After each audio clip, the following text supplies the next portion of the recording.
किसी भी राज्य की पहचान पता है सिर्फ उसके नक्शे से नहीं बनती। उसकी ना एक अपनी आत्मा होती है और वो आत्मा बसती है उसके प्रतीकों में। तो आज हम चलेंगे छत्तीसगढ़ के इन्हीं ऑफिशियल सिंबल्स की दुनिया में और ये समझने की कोशिश करेंगे कि ये प्रतीक उस राज्य की कहानी आखिर कहते कैसे हैं। कभी सोचा है, जब हम किसी राज्य के बारे में सोचते हैं तो असल में क्या सोचते हैं? क्या वो सिर्फ जमीन का एक टुकड़ा होता है, या फिर कुछ और भी है? कुछ ऐसा जो वहां के लोगों को, उनकी संस्कृति को, उनकी जमीन को एक धागे में पिरोता हो। चलिए एक बड़े मजेदार फैक्ट से शुरुआत करते हैं। जरा छत्तीसगढ़ के नक्शे को ध्यान से देखिए, है ना? इसकी शेप बिल्कुल एक समुद्री घोड़े जैसी लगती है। और पता है, ये अनोखी पहचान 1905 में बनी थी, जब पहली बार इसका नक्शा तैयार हुआ। और बस यहीं से शुरू होती है इसकी अपनी एक अलग, एक खास कहानी। अच्छा, तो इस कहानी को समझने के लिए ना हम इसे 4 हिस्सों में देखेंगे। सबसे पहले नजर डालेंगे प्रकृति से जुड़े प्रतीकों पर, फिर समझेंगे कि शासन की मुहर क्या कहती है। उसके बाद राज्य की जो कल्चरल हेरिटेज है उसमें झांकेंगे, और आखिर में ये भी जानेंगे कि यहाँ की राजभाषा को कैसे बचाया जा रहा है। तो हमारा सफर शुरू होता है प्रकृति से। चलिए देखते हैं कि कैसे छत्तीसगढ़ के जंगल, जानवर और पेड़ पौधे इसकी पहचान का एक बहुत जरूरी हिस्सा है। ये है राजकीय पशु, यानी वन भैंसा। इसका साइंटिफिक नाम है बुबालस आर्ने। ये जो है ना, ये छत्तीसगढ़ की शक्ति और उसकी जीवटता का प्रतीक है। और इसको बचाने के लिए उदंती और पामेड़ सेंचुरीज में खास कोशिशें भी की जा रही हैं।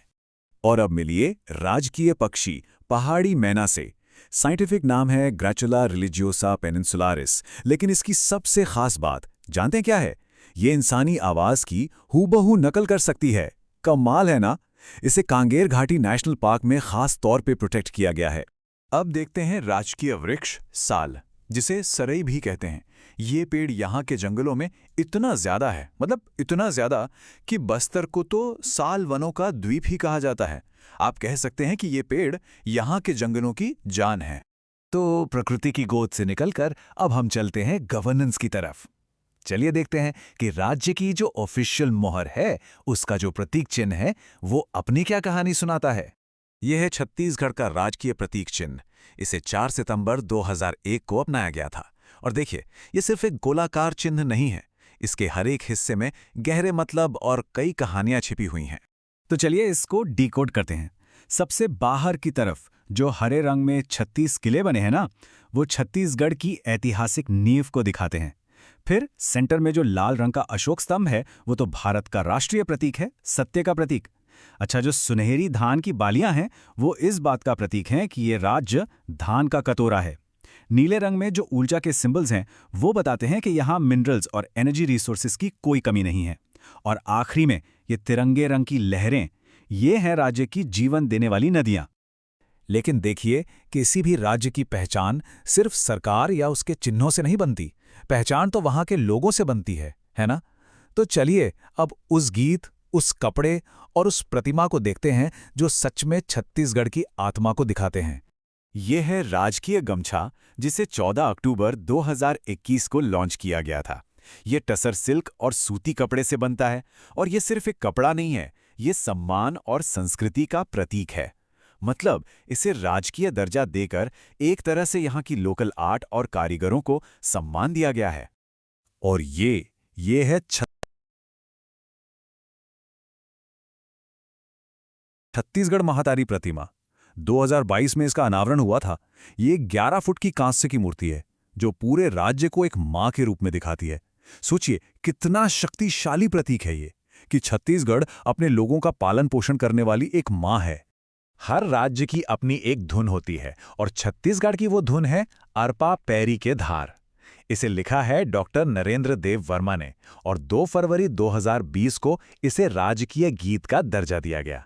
पता है, सिर्फ 1 मिनट 15 सेकंड में ये गीत राज्य की 4 बड़ी नदियों और 7 जिलों का जिक्र कर देता है, और यहाँ की ज्योग्राफी की एक खूबसूरत तस्वीर हमारे सामने रख देता है। किसी भी संस्कृति की आत्मा उसकी भाषा में बसती है।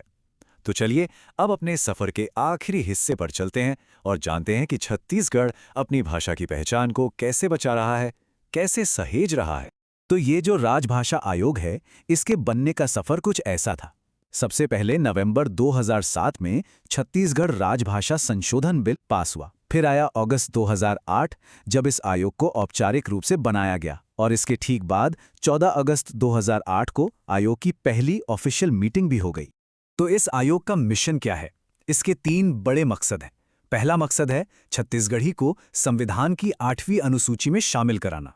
दूसरा, छत्तीसगढ़ी को राज्य के सारे सरकारी कामकाज की ऑफिशियल भाषा बनाना। और तीसरा मकसद है इस भाषा को स्कूल के सिलेबस में हर लेवल पर शामिल कराना।